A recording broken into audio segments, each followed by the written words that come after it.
নমস্কার বন্ধুরা, online education zone YouTube চ্যানেলে সবাইকে স্বাগতম। আজকে আমরা সিন্ধু সভ্যতা হরপ্পা সভ্যতা সম্পর্কে আলোচনা করব, যেগুলো ডাব্লিউপি, কেপি, এসএসসি ও অন্যান্য চাকরি পরীক্ষার জন্য খুবই গুরুত্বপূর্ণ। তাহলে চলো শুরু করা যাক। সিন্ধু সভ্যতা হরপ্পা সভ্যতা। সময়কাল দেখো, সিন্ধু সভ্যতার সময়কাল 3000 থেকে 1700 খ্রিস্টপূর্বাব্দ। সিন্ধু সভ্যতার সময়কাল 3000 থেকে 1700 খ্রিস্টপূর্বাব্দ, কিন্তু এই সময়কালটা অনেক বড়। হরপ্পা সভ্যতার এই সময়কালকে 3 ভাগে ভাগ করা যায়। এক হচ্ছে আর্লি হরপ্পান ফেজ, যেটি 3000 থেকে 2600 বিসিই, আর মিউচার হরপ্পান ফেজ 2600 থেকে 1900 বিসিই, আর লেট হরপ্পান ফেজ এটি 1900 থেকে 1700 বিসি। এখানে হরপ্পা সভ্যতা পরিত্যক্ত হয়ে যায়। তাহলে হরপ্পা সভ্যতার সময়কাল 3000 থেকে 1700 খ্রিস্টপূর্বাব্দ, কিন্তু এই সময়কালটাকে 3টি ভাগে ভাগ করা হয়: early Harappan phase, mature Harappan phase আর late Harappan phase. Early Harappan phase হচ্ছে 3000 থেকে 2600 বিসিই বা খ্রিস্টপূর্বাব্দ, আর মিউচার হরপ্পান ফেজ হচ্ছে 2600 থেকে 1900 বিসিই বা খ্রিস্টপূর্বাব্দ, আর লেট হরপ্পান ফেজ হচ্ছে 1900 থেকে 1700 বিসিই। এই ছিল হরপ্পা সভ্যতার সময়কাল। দেখো, হরপ্পা সভ্যতার অবস্থান কোথায় কি অবস্থিত দেখে নাও একটু। ম্যাপের সাহায্যে দেখাচ্ছি অবস্থান। দেখো, হরপ্পা সভ্যতার উত্তরে কি ছিল? উত্তরে ছিল মান্ডা। জম্মু কাশ্মীরে ছিল মান্ডা। দেখো, ম্যাপের দিকে তাকালে দেখতে পাবে ভারতের উত্তরে, একদম উত্তরে জম্মু কাশ্মীর, এই জায়গায় মান্ডা। উত্তরে ছিল মান্ডা। সাউথে ছিল দাইমাবাদ। দেখাই তোমাদের, সাউথে দাইমাবাদ, এই যে একদম সাউথে মহারাষ্ট্রের কাছে, এই যে দাইমাবাদ, সাউথে ছিল দাইমাবাদ। পূর্বে আলমগীর, উত্তরপ্রদেশে। পূর্বে ছিল আলমগীর, এই যে আলমগীর উত্তরপ্রদেশে। এবার দেখো সুটকাজান্দার, পূর্বে আলমগীর, ওয়েস্টে হচ্ছে সুটকাজান্দার, মানে পশ্চিম দিকে সুটকাজান্দার। দেখো সুটকাজান্দার, দেখো ভারতের মধ্যে নেই, এটি পাকিস্তানে। এই যে সুটকাজান্দার, এটি ভারতের বাইরে। তাহলে অবস্থান দেখলে উত্তর দিকে হরপ্পা সভ্যতার উত্তরে ছিল মান্ডা, যেটি বর্তমানে জম্মু কাশ্মীরে, আর দক্ষিণ দিকে ছিল দাইমাবাদ কোথায়? মহারাষ্ট্রে। পূর্বে আলমগীর উত্তরপ্রদেশে, এবং পশ্চিমে সুটকাজান্ডা, যেটি বর্তমানে পাকিস্তানে অবস্থিত। তাহলে হরপ্পা সভ্যতার অবস্থানে কী ছিল? উত্তরে ছিল মান্ডা জম্মু কাশ্মীরে, দক্ষিণে দাইমাবাদ মহারাষ্ট্রে, পূর্বে আলমগীর উত্তরপ্রদেশে, এবং ওয়েস্টে বা পশ্চিমে সুটকাজান্দার, এটি পাকিস্তানে অবস্থিত। চলো পরে দেখে নিই। হরপ্পা সভ্যতার গুরুত্বপূর্ণ কেন্দ্র দেখো, একটা চকের মাধ্যমে দেখিয়েছি। গুরুত্বপূর্ণ কেন্দ্র দেখো, হরপ্পা কোথায়? কোন নদীর তীরে? রাভি নদীর তীরে। এবং এটি কত সালে ডিসকভারি বা আবিষ্কার করা হয়? 1921 সালে। আবিষ্কার করে কে? দয়ারাম সাহানি। তাহলে হরপ্পা কোন নদীর তীরে? হরপ্পা রাভি নদীর তীরে। এটি কত সালে আবিষ্কার হয়? 1921 সালে, এবং আবিষ্কার করে কে? দয়ারাম সাহানি। সেরকম দেখো মহেঞ্জোদারো কোথায়? কোন নদীর তীরে? ইন্ডাস বা সিন্ধু নদীর তীরে। এটি 1922 সালে আবিষ্কার হয়। আবিষ্কার করে R.D. ব্যানার্জি বা রাখাল দাস বন্দ্যোপাধ্যায়। তবে দেখো রোপার সতলেজ বা শতদ্রু নদীর তীরে। এটি 1953 সালে আবিষ্কার হয়, এবং আবিষ্কার করে ওয়াইডি শর্মা। লোথাল হচ্ছে ভোগাবা, এটি গুজরাটে অবস্থিত। 1957 সালে আবিষ্কার করে কে? S.R. রাও। তাহলে লোথাল আবিষ্কার করে S.R. রাও। কালীবঙ্গান ঘড়ঘড়া নদীর তীরে, এটি রাজস্থানে অবস্থিত। আবিষ্কার হয় 1959। বিবি বাল আবিষ্কার করেন। চানুদারো, এটা সিন্ধু নদীর তীরে চানুদারো, এটি 1931 সালে আবিষ্কার হয়। কে আবিষ্কার করে? এমজি মজুমদার। আলমগীরপুর, এটি হিন্দান নদীর তীরে আলমগীরপুর, এটি 1974 সালে আবিষ্কার হয়। আবিষ্কার করে ওয়াইডি শর্মা। সুটকাজান্ডার দেখো ডাস্ট নদীর তীরে, ডাস্ট, এটি 1931 সালে আবিষ্কার করে অরুণ স্টিসিন। তারপরে দেখো বানওয়ালি, বানওয়ালি হচ্ছে তোমার হাগ্গার নদীর তীরে, হাগ্গার, এটি হরিয়ানায় অবস্থিত বানওয়ালি, 1974 সালে RS বিস্ট। তারপরে রংপুর, রংপুর হচ্ছে তোমার ভাদর নদীর তীরে, ভাদর, গুজরাটে, 1931 সালে এবং MS ভাট আবিষ্কার করে। তাহলে হরপ্পা হচ্ছে রাবি নদীর তীরে, মহেঞ্জোদারো ইন্ডাস নদীর তীরে, রোপার সতলেজ নদীর তীরে বা শতদ্র নদীর তীরে, লোথাল ভোগাবো নদীর তীরে, কালীবঙ্গান ঘরঘরা নদীর তীরে, চানুদারো ইন্ডাস বা সিন্ধু নদীর তীরে, আলমগীরপুর হিন্ডন নদীর তীরে, সুতকাজান্ডার ডাস্ট নদীর তীরে, বানওয়ালি হাগ্গার নদীর তীরে, আর রংপুর হচ্ছে বাহাদুর নদীর তীরে। এই ছিল, চলো পরে দেখে নিই আরও। হরপ্পা সভ্যতা, দেখো হরপ্পা সভ্যতা আমরা দেখে নিই। হরপ্পা সভ্যতার পাশে ছবি দেখতে পাচ্ছ কেমন ছিল হরপ্পা সভ্যতা। হরপ্পা সভ্যতা কোথায় অবস্থিত? হরপ্পা পাঞ্জাব প্রদেশের মন্টেগোমারি, পাঞ্জাব প্রদেশের মন্টেগোমারি বা রাভি বা ইরাবতী নদীর বাম তীরে অবস্থিত। তাহলে হরপ্পা পাঞ্জাব প্রদেশের মন্টেগোমারি, রাভি বা ইরাবতী নদীর বাম তীরে অবস্থিত। পাঞ্জাব প্রদেশের মন্টেগোমারিতে রাভি নদীর বাম তীরে। হরপ্পা আবিষ্কার করেন দয়ারাম সাহানি 1921 সালে। হরপ্পা আবিষ্কার করে দয়ারাম সাহানি 1921 সালে। হরপ্পাকে কি বলা হয়? গেটওয়ে সিটি বলা হয় হরপ্পাকে, গেটওয়ে সিটি। সিন্ধু সভ্যতার দ্বিতীয় রাজধানীও বলা হয় একে। 6টি বৃহৎ শস্যাগার পাওয়া গেছে এখানে, এই আকৃতির কবর দেখতে পাওয়া যায়। তাহলে হরপ্পা সভ্যতা পাঞ্জাব প্রদেশের মন্টেগোমারি, রাভি নদীর বাম তীরে অবস্থিত। হরপ্পা আবিষ্কার করে দয়ারাম সাহানি। একে গেটওয়ে সিটি আখ্যা দেওয়া হয়। সিন্ধু সভ্যতার দ্বিতীয় রাজধানী হিসাবে গণ্য। 6টি বৃহৎ শস্যাগার পাওয়া গেছে, এই আকৃতির কবর দেখতে পাওয়া যায়। এই হরপ্পা আবিষ্কার করে দয়ারাম সাহানি 1921 সালে। তারপরে দেখো মহেঞ্জোদারো, মহেঞ্জোদারো দেখো বৃহৎ স্নানাগারের ছবিটি দেখো। মহেঞ্জোদারো মহেঞ্জোদারো সিন্ধু প্রদেশের লারকানা জেলা, পাকিস্তানে বর্তমানে। সিন্ধু প্রদেশের লারকানা জেলায় অবস্থিত মহেঞ্জোদারো। মহেঞ্জোদারো আবিষ্কার করেন কে? আবিষ্কারক রাখাল দাস বন্দ্যোপাধ্যায়। কত সালে? 1922 সালে। মহেঞ্জোদারো আবিষ্কার করে রাখাল দাস বন্দ্যোপাধ্যায় 1922 সালে। মহেঞ্জোদারো কথার অর্থ মৃতের স্তূপ।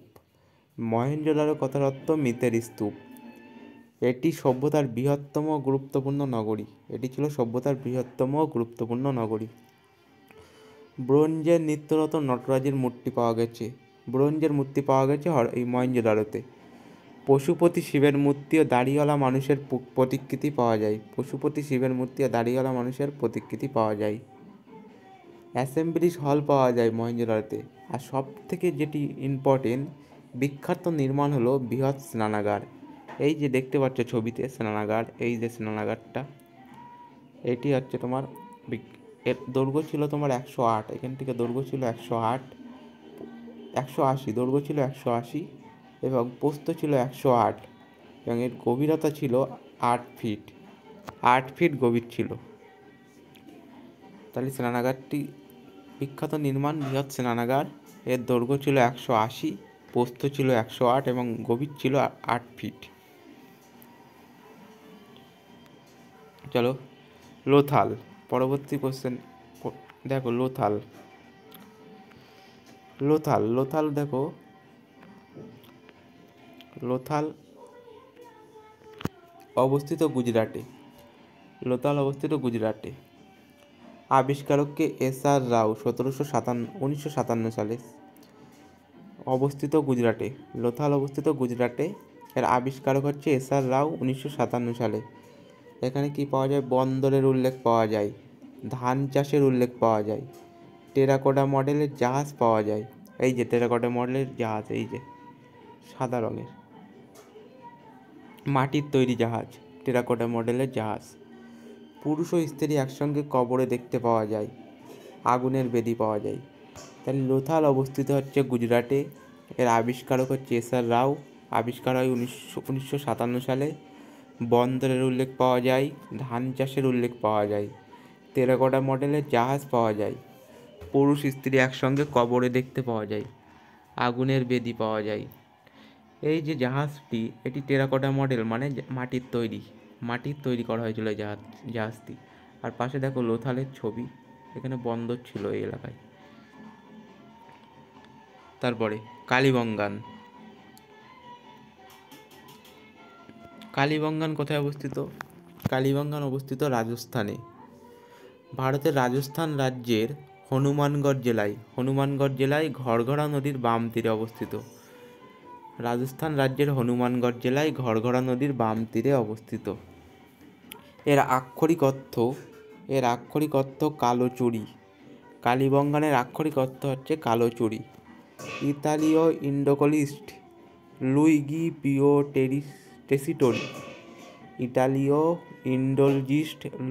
পিও টেসিটোরি এই স্থানটি আবিষ্কার করেন। ভারতীয় প্রত্নতাত্ত্বিক জরিপ বিভাগের অমলানন্দ ঘোষ 1953 সালে এই স্থানটি আরও খনন করেন। আর এখানে কর্ষিত মাঠ বা চষা জমি পাওয়া যায়। কাঠের নাঙল, নকশা করা ইট পাওয়া যায়। তাহলে কালীবঙ্গান অবস্থিত রাজস্থানে, ভারতের রাজস্থান রাজ্যের হনুমানগড় জেলায় ঘরঘরা নদীর বাম তীরে অবস্থিত। এর আক্ষরিক অর্থ কালোচুরি। ইতালীয় ইন্ডোলজিস্ট লুইগি পিও টেসিটোরি এই স্থানটি আবিষ্কার করেন। ভারতীয় প্রত্নতাত্ত্বিক জরিপ বিভাগের অমলানন্দ ঘোষ 1953 সালে এই স্থানটি আরও খনন করেন। কর্ষিত মাঠ বা চষা জমি পাওয়া যায়, কাঠের নাঙল পাওয়া যায়, আর নকশা করা ইট পাওয়া যায়। তারপর দেখো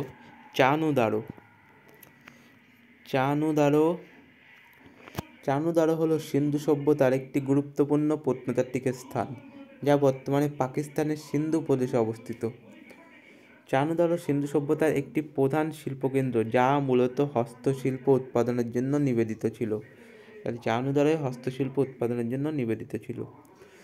পুঁতি ছাড়াও এখানে সিল, ওজন এবং খোলস কাটার মতো অন্যান্য হস্তশিল্পের কাজও হতো।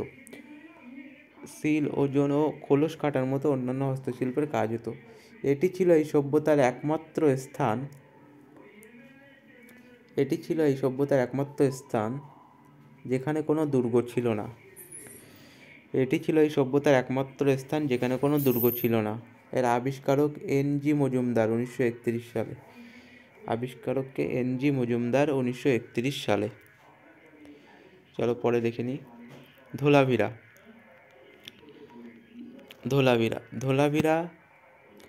ধোলাভিরা অবস্থিত গুজরাটে। আবিষ্কার করে জে.পি. যোশী 1991 সালে। ধোলাভিরা অবস্থিত গুজরাটে। আবিষ্কার করে জে.পি. যোশী 1990 সালে। বৃহৎ জলাধার পাওয়া যায়, স্টেডিয়াম পাওয়া যায়, 10 জনের স্বাক্ষর বিশিষ্ট বৃহৎ লিপি পাওয়া যায়। ধোলাভিরা তার উন্নত জল সংরক্ষণ ব্যবস্থার জন্য পরিচিত। শহরটির জল সঞ্চয়ের জন্য 9টি বৃহৎ জলাধার নির্মিত হয়েছিল। ধোলাভিরা অবস্থিত গুজরাটে এবং আবিষ্কার করে জে.পি. যোশী 1990 সালে। এখানে কি পাওয়া যায়? বৃহৎ জলাধার পাওয়া যায়, স্টেডিয়াম পাওয়া যায়, 10 জনের স্বাক্ষর বিশিষ্ট বৃহৎ লিপি পাওয়া যায়। ধোলাভিরা তার উন্নত জল সংরক্ষণ ব্যবস্থার জন্য পরিচিত ছিল। তারপরে রোপার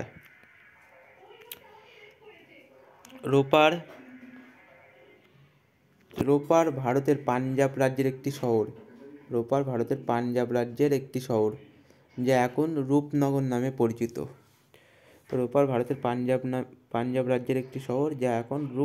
নামে পরিচিত। রোপার শহরটি শতদ্রু নদীর তীরে অবস্থিত। এখানে কি হয়? কবরে মানুষ ও কুকুর একসঙ্গে দেখতে পাওয়া যায়। চলো অন্যান্য দেখে নিই, অন্যান্য কি আছে। সুরকোটরা, সুরকোটরাতে কী পাওয়া যায়? সুরকোটরাতে পাওয়া যায় ঘোড়ার হাড়ের কঙ্কাল। রাখিগড়ি, রাখিগড়ি ছিল ভারতে অবস্থিত সিন্ধু সভ্যতার বৃহত্তম কেন্দ্র। তাহলে যদি কোশ্চেন হয় ভারতে অবস্থিত সিন্ধু সভ্যতার বৃহত্তম কেন্দ্র কি, উত্তর হবে রাখিগড়ি। দাইমাবাদ, দাইমাবাদে তামার রথ দেখা মেলে, তামার রথ দেখা যায় দাইমাবাদে। বানওয়ালি, বানওয়ালি হরিয়ানায় অবস্থিত। এখানে কি পাওয়া যায়? কাঠের নাঙল পাওয়া যায়। বানওয়ালিতে কাঠের নাঙল পাওয়া যায়। সুরকোটরাতে ঘোড়ার হাড়ের কঙ্কাল পাওয়া যায়। রাখিগড়ি ভারতে অবস্থিত সিন্ধু সভ্যতার বৃহত্তম কেন্দ্র। দাইমাবাদে তামার রথ দেখা মেলে। বানওয়ালিতে কাঠের নাঙল পাওয়া যায়। বানওয়ালি হরিয়ানায় অবস্থিত। চলো তারপর দেখি বন্দর। দেখো হরপ্পা সভ্যতায় কী কী বন্দরে দেখা যায়? নাগেশ্বর বন্দর, এটিও গুজরাটে অবস্থিত। কাঞ্জেতর বন্দর গুজরাটে অবস্থিত। সোমনাথ বন্দর গুজরাটে অবস্থিত। বালাকোট বন্দর, এটি মারাকান উপকূলে অবস্থিত। আর লোথাল, লোখাল না লোথাল, লোথাল এটি গুজরাটে। তাহলে নাগেশ্বর গুজরাটে, কাঞ্জেতর গুজরাটে, সোমনাথ গুজরাটে, বালাকোট মারাকান উপকূলে, আর লোথাল, লোথাল গুজরাটে অবস্থিত। নদ নদী, দেখো মহেঞ্জোদারো গড়ে উঠেছিল, মহেঞ্জোদারো এটি সিন্ধু নদীর তীরে গড়ে উঠেছিল। আর হরপ্পা গড়ে উঠেছিল ইরাবতী বা রাভি নদীর তীরে। হরপ্পা গড়ে উঠেছিল ইরাবতী বা রাভি নদীর তীরে। কালীবঙ্গান গড়ে উঠেছিল ঘরঘরা নদীর তীরে। লোথাল গড়ে উঠেছিল ভোগাবন নদীর তীরে, লোথাল। রংপুর গড়ে উঠেছিল ভদর নদীর তীরে। আলমগীর গড়ে উঠেছিল হিন্ডন নদীর তীরে। আর রোপার গড়ে উঠেছিল শতদ্রু নদীর তীরে।